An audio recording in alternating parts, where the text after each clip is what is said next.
Most of you listening right now think you're building a business, but you're actually not. You're building someone else's business and just doing the labor for free. Trust me when I say this is not a dig. This used to be me. So let's get into it. There are two paths in this industry, and almost nobody names them out loud. One is the influencer path, and one is the CEO path. The wild part is that they can look identical from the outside, kind of like same content, same Instagram grid, same she's doing so well kind of energy that we get from an outside perspective. But when you look underneath, they are not even close to the same business. The influencer path feels very safe and comfortable, almost familiar. There's nothing really on the hook. There's no real customer service problems, no bad reviews to manage, no product to be responsible for. You promote someone else's certification, someone else's program, someone else's protocols, and you get a cut. It feels like freedom because the risk seems low. But this is the thing that I really want to highlight today. Low risk also means low ceiling. And the ceiling shows up the exact moment you can least afford for it to show up. There might be an algorithm shift or an affiliate or referral based program change that happens in terms of its terms or conditions. The company you've been building someone else's audience for decides to go in a different direction, takes new ownership, and you're standing there with years of content and nothing that is actually yours. I know this because I have lived this. I did years in network marketing, building, showing up, doing the work, hitting the numbers, but then I hit a ceiling I could not move past no matter how hard I worked because the structure itself wasn't mine to change. This was a really hard realization for me because I genuinely loved my time in network marketing. You're not going to hear me speak ill about it. I know everybody has their own thoughts and feelings about it. And in terms of it being a lucrative business, I actually believe it can be extremely lucrative. However, the way that I view a business for myself now and the desires that I have is based around ownership. So whether you're working in network marketing or you have some sort of affiliate-based business, you are looking at an ownership problem. You cannot build to the scale that your vision potentially has inside of somebody else's business. So here's the distinction that I would love for you to reflect on and maybe even sit with this for a little bit. The CEO path requires something that the influencer path never will ever ask of you. It requires you to put your own name on your own offer, to build something that is actually yours from the ground up, something that you could sell, hand off to your own children, continue to scale it because it has real intellectual property behind it. It's not borrowed, it's built.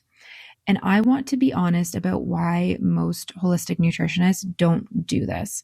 It's not because they can't. I strongly and firmly believe that we all have the ability to build something of our own.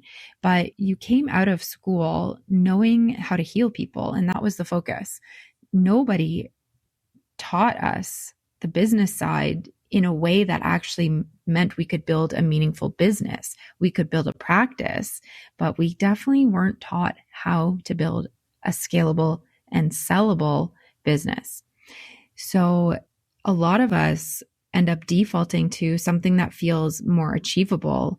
And that often looks like promoting, sharing, pointing people towards somebody else's structure, because building your own thing feels like a mountain that nobody gave you the shoes to hike. And that's really the gap between building a practice and building an empire. It's not about knowledge.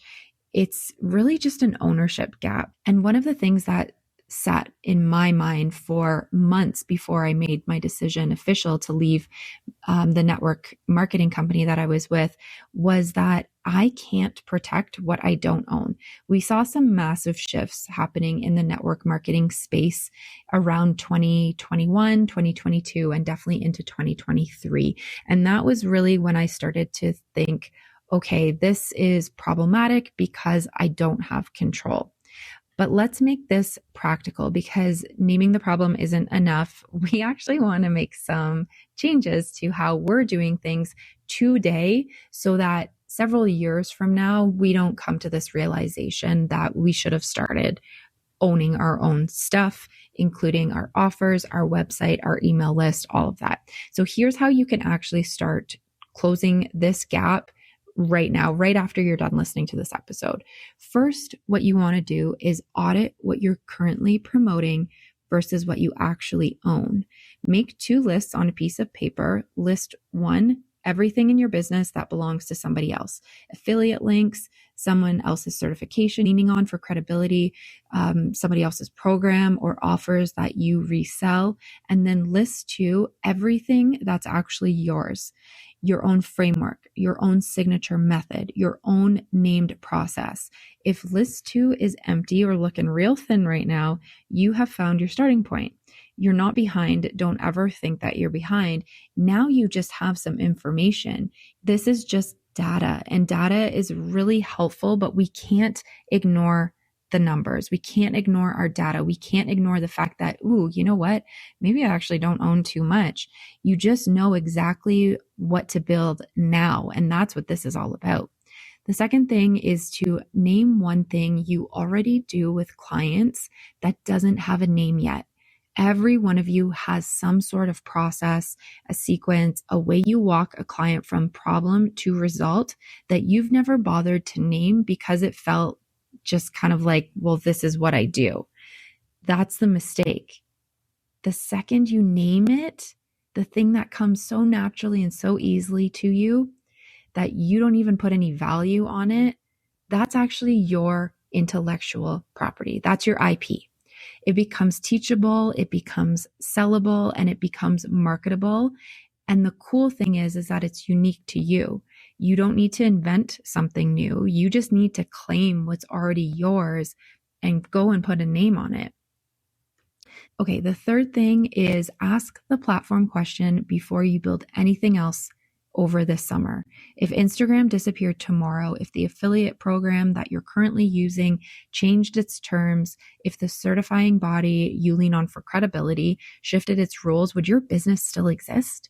If your honest answer is no, and that's okay if it is, stop adding more content to a structure that you do not own and put that energy into building the thing that is actually yours. I want to bring you inside something real here because this isn't just theory for me. Inside my mastermind, one of the women in the room realized halfway through that she'd spent years building someone else's brand, promoting a supplement company's products, building their audience instead of hers. She was doing the marketing for them. There was a commission. The moment she named her own framework, the one that she will be using with clients for years to come, her whole business evolved and it shifted.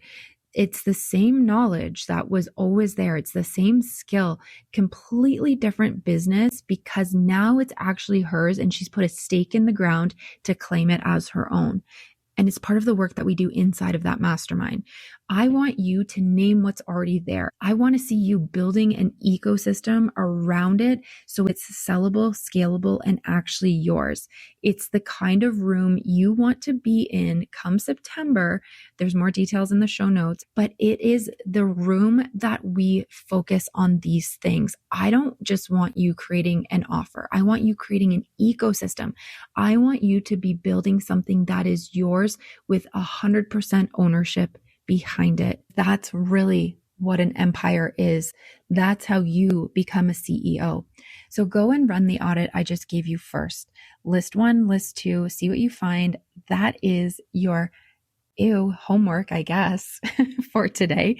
Make it a journaling exercise. Let's nix the word homework. This is part of the work that we do inside of Ignite.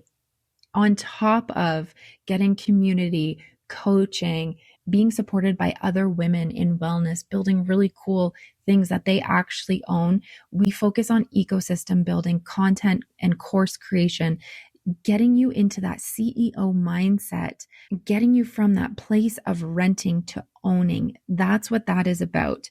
So the second cohort is opening in September. And because I want this in the hands of women who are ready to stop renting before the year is even half over, I've added a 9-month payment plan for anyone who enrolls now for September. Instead of 6 months, you can stretch your payments over 9 months. But if you're paying in full, and I know there's a lot of you listening who like to do that because you probably guessed it, there's a nice, juicy little incentive for you. And that is a 1-hour mastermind session with me valued at $550. And that bonus does expire at the end of June. Today, if you're listening to this episode on June 30th, is the last day to be able to get that. So click the link in the show notes. And I cannot wait to kick off the second cohort of Ignite in September.